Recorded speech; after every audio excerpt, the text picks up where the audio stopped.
Une nouvelle vidéo, cette fois-ci sur l'espérance d'une variable aléatoire à densité.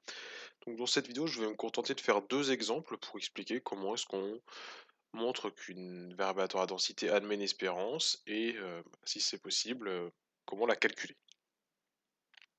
Alors, donc on va commencer par le premier exemple. Dans cet exemple, on choisit une variable aléatoire, grand X, qui a pour densité la fonction qui s'appelle ici f. Et cette fonction, elle est nulle en dehors du segment 2,4 et f de t est égal à t sur 6 si t appartient à 2,4. Donc c'est la même fonction que celle qui apparaissait dans la vidéo précédente. Et donc ici on va démontrer que x admet une espérance et on va la calculer. Alors pour ce faire, on commence toujours par le même type de phrase. On écrit finalement la définition du cours qui dit que x admet une espérance si et seulement si l'intégrale sur l'infini plus l'infini de t f de t, donc f c'est la densité, si et seulement si cette intégrale converge absolument. Donc en premier, donc vu qu'on parle de convergence absolue, ça veut dire qu'on va parler de la convergence d'une intégrale qui comporte une valeur absolue. Donc on va essayer de simplifier, de voir si on peut pas se passer de cette valeur absolue. Donc c'est pour ça dans un premier temps, en général, on regarde cette fonction t, la quantité t f de t, et puis on essaie de voir si on peut pas la simplifier.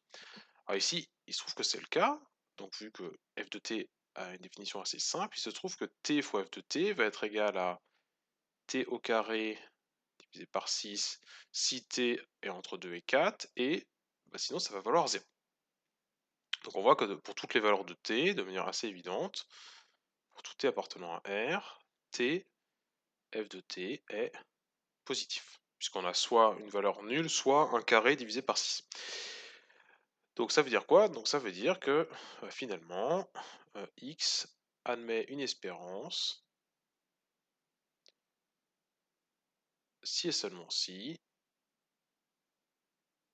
l'intégrale de moins l'infini à plus l'infini de t f de t dt converge.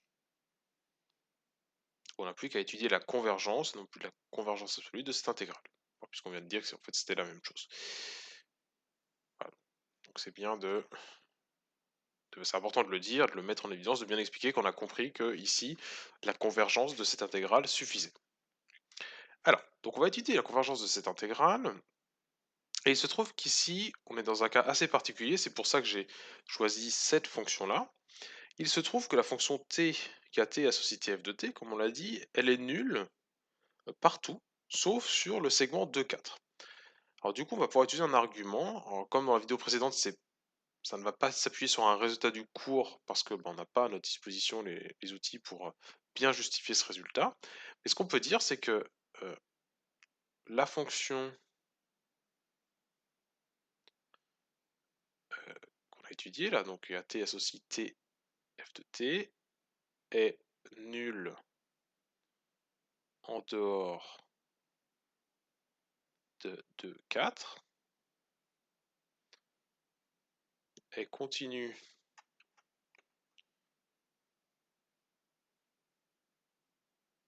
sur 4 et admet une limite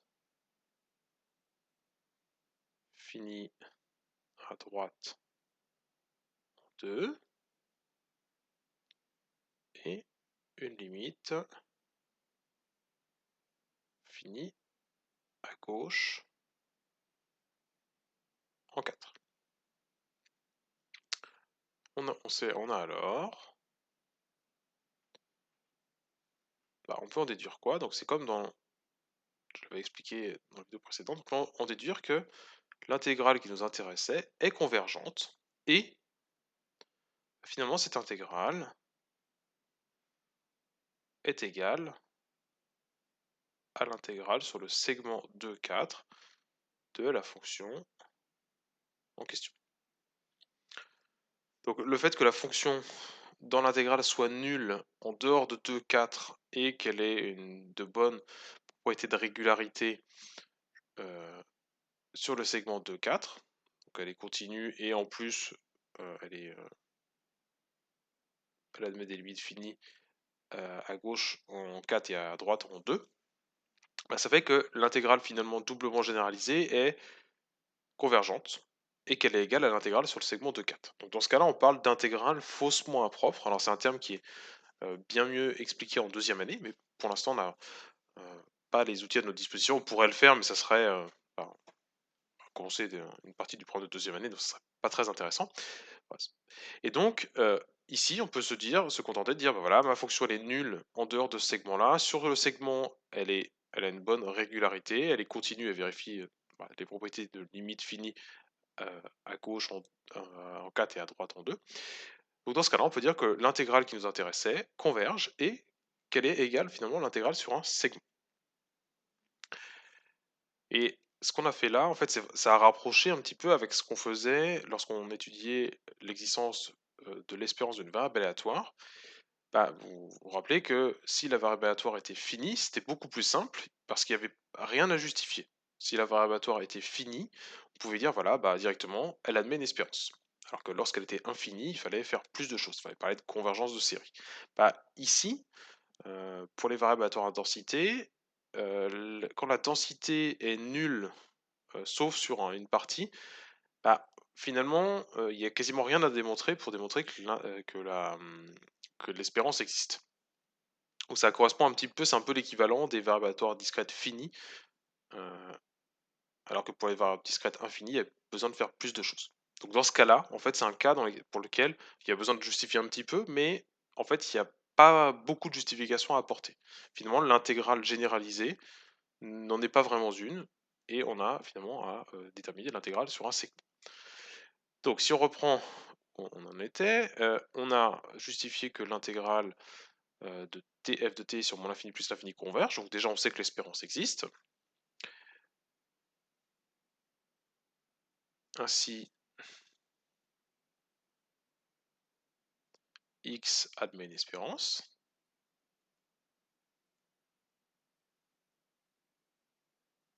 Et cette espérance, bah, on peut la calculer, bah, c'est juste l'intégrale de 2 à 4 tf de t dt. Et bah, sur cet ensemble-là, on a dit que tft est égal à t carré divisé par 6. Et je vous laisse faire les calculs. On trouve au final que cette intégrale est égale à 28 neuvième. Les calculs sont vraiment très simples. Là, on a l'intégrale sur un segment de la fonction carré. Bon, s'il y a une primitive évidente, et tous les calculs sont simples. Donc on a bien démontré ici que x admet une espérance et que cette espérance est égale à 28 neuvième. Voilà, pour ce cas assez simple où on avait une densité qui était nulle, sauf sur un segment. Alors, on va passer à un deuxième exemple. Dans ce deuxième exemple, on va définir à nouveau une variable aléatoire grand X, qui va à nouveau s'appeler grand X, qui a une densité que je vais à nouveau appeler f. Alors cette densité est la suivante. La densité f est définie de la manière suivante. Elle est nulle sur moins 1 plus l'infini, et f de t est égal à moins 2 divisé par t au cube si t est inférieur ou égal à moins 1. Donc même question, on se demande si on nous demande de démontrer que x admet une espérance, et on nous demande de la calculer. Donc on va commencer de la même manière, même rédaction, on dit que x admet une espérance si et seulement si l'intégrale tf de t sur moins l'infini plus l'infini converge absolument. Et donc on va essayer de regarder, d'essayer de voir si on peut simplifier tf de t, trouver son signe, et on va voir si on peut simplifier la valeur absolue de tf de t.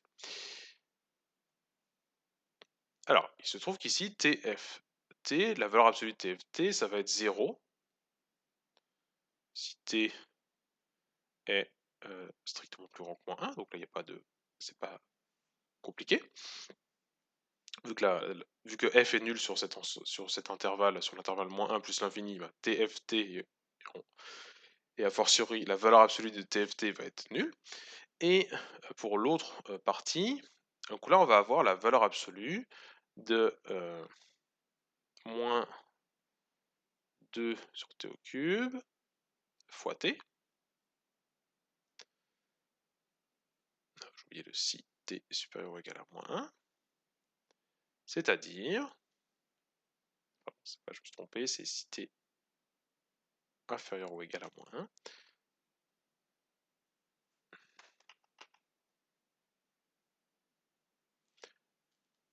Et donc, on simplifie un petit peu, donc t divisé par t au cube va donner t au carré. Et donc, la valeur absolue va se simplifier et on va avoir tout simplement 2 divisé par t au carré.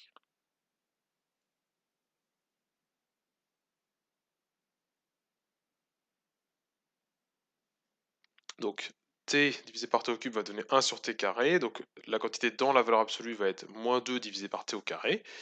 La quantité qui est là est négative, donc quand on reprend la valeur absolue, on va obtenir 2 divisé par t au carré.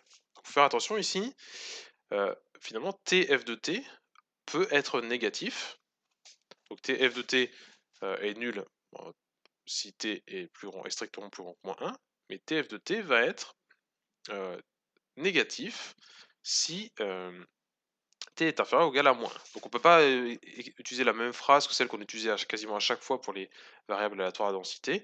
Bah, finalement, la convergence de étudier la convergence absolue de l'intégrale au-dessus, bah, c'est pas tout à fait étudier la convergence de cette intégrale-là, puisqu'elle est ici, elle est négative sur l'ensemble moins l'infini moins 1. Donc, on a simplifié la valeur absolue de tft, et donc maintenant, on va s'intéresser à la convergence de l'intégrale de cette fonction sur moins l'infini plus l'infini. C'est une intégrale doublement généralisée. Donc,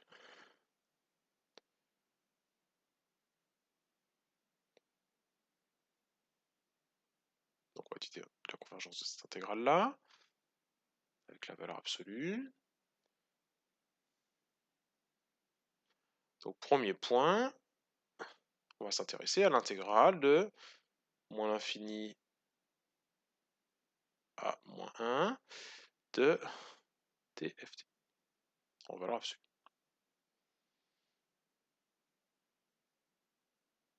Alors, on va s'intéresser à celle-ci. Donc c'est une intégrale généralisée en moins l'infini, donc c'est pour ça qu'on va... Cette intégrale n'est rien de particulier. Donc on va poser x plus petit que moins 1, et on va s'intéresser à l'intégrale sur le segment x moins 1 de t f de t. Et ça, vu les calculs qu'on a fait avant, et vu qu'on a pris x plus petit que moins 1, cette intégrale-là va être l'intégrale de 2 divisé par t au carré. Donc c'est une intégrale sur un segment qui n'est pas très compliqué à calculer puisque donc si on rajoute une étape, déjà le 2, on peut le sortir. Si on rajoute une étape, on voit que c'est t puissance moins 2 dt. Et du coup, on trouve facilement une primitive de cette fonction qui est t puissance moins 3 divisé par moins 3.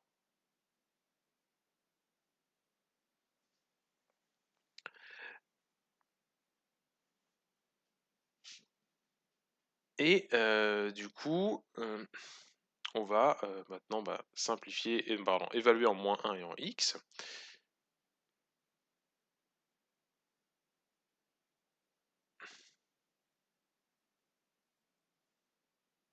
Alors, je vérifie un point, c'est bien ce qu'on avait dit tout à l'heure. Donc,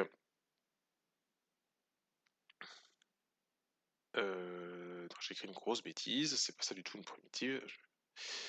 Bien entendu, une primitive de t puissance moins 2, c'est pas t puissance moins 3 sur moins 3, c'est t puissance moins 1 sur moins 1. Une primitive de t puissance alpha, c'est t puissance alpha plus 1 divisé par alpha plus 1. Voilà, donc on a ceci, et donc on peut évaluer en moins 1. Donc en moins 1, quand on va évaluer, ça va donner 1. Ça va donner moins 1 puissance moins 1 qui donne moins 1, et si on divise par moins 1, le tout va donner 1. Et ensuite, on va avoir, si on évalue en x, on va avoir x puissance moins 1 plus x puissance moins 1.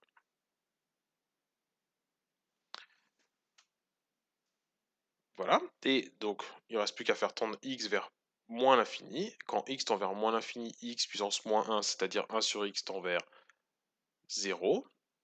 Donc toute cette quantité va tendre vers 2.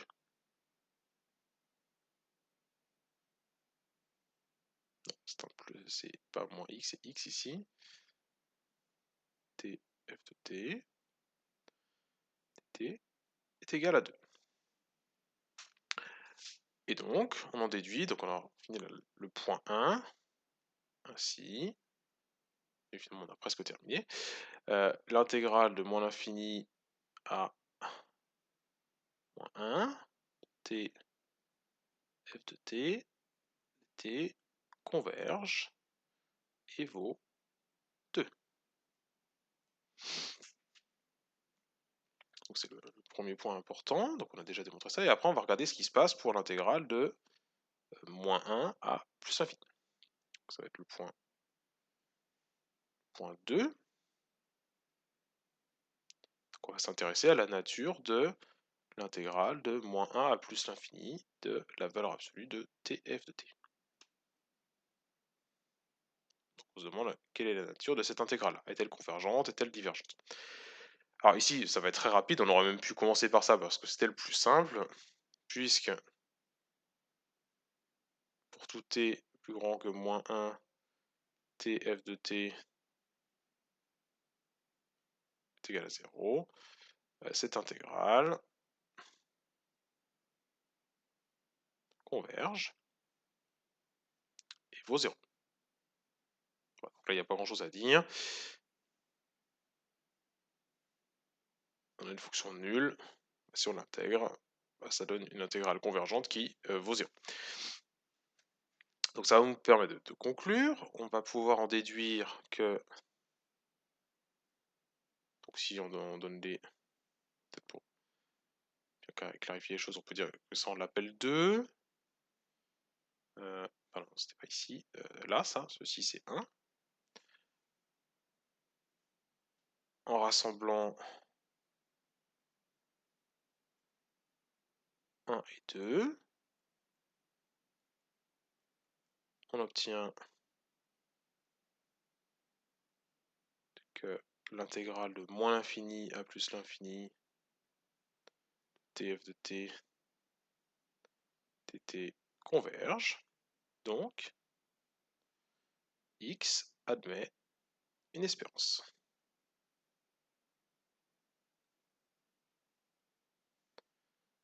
Voilà, donc on a démontré la moitié, on a fait la moitié du chemin, mais on a fait un peu plus que ça, on a montré la moitié de la réponse, mais finalement, il ne reste plus grand chose à démontrer. Donc, voilà ce qu'on obtient. Donc on a déjà démontré que x admet une espérance. Alors il ne reste plus qu'à calculer cette espérance. De plus,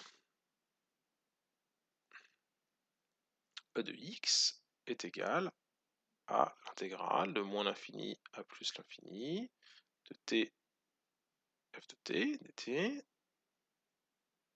Alors là, il faut faire attention parce que l'espérance n'est pas égale à la somme des deux intégrales qu'on a obtenues avant, puisque les intégrales qu'on a étudiées avant et dont on a trouvé les valeurs étaient les intégrales comportant des valeurs absolues.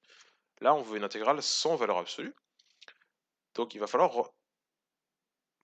A priori, il faudrait refaire tout le calcul, mais vous allez voir que ça ne va pas être le cas. On va utiliser la plupart des calculs qu'on a fait avant. Donc l'intégrale qui est là converge absolument, donc elle converge, donc on va pouvoir faire des calculs avec cette intégrale-là. On va en particulier pouvoir dire que c'est l'intégrale sur moins l'infini moins 1 de la fonction qui a t associée f de t, plus l'intégrale de la même fonction de moins 1 à plus l'infini. Et ceci, rien d'autre que l'intégrale de moins l'infini à moins 1 de moins t au carré sur... pardon, je me suis trompé, c'est pas ça, c'est de moins 2 sur t au carré. J'allais écrire à l'inverse. Enfin, attention, ici, il y a un moins t, et l'autre intégrale vaut 0 puisque la fonction intégrée est nulle. Donc finalement, on a cette intégrale-là, mais alors cette intégrale-là, c'est pas tout à fait celle qu'on a calculée tout à l'heure, mais presque, puisque c'est l'opposé de l'intégrale qu'on a calculée avant.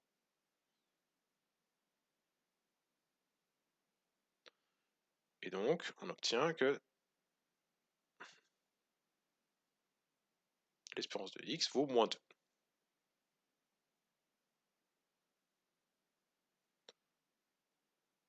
Voilà, donc un point, bon, il y a plusieurs points auxquels il faut faire attention, mais en fait, il faut y faire attention pour la même raison.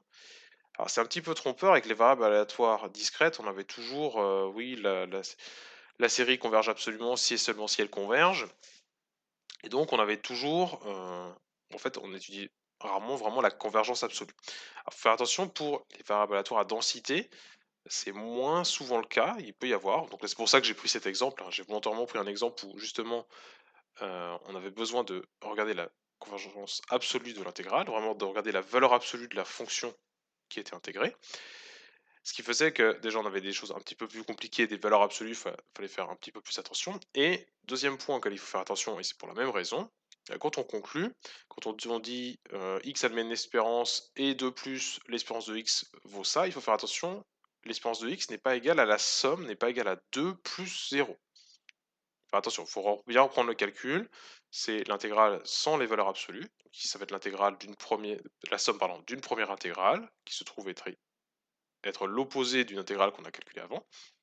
C'est l'opposé de l'intégrale qu'on avait calculée ici.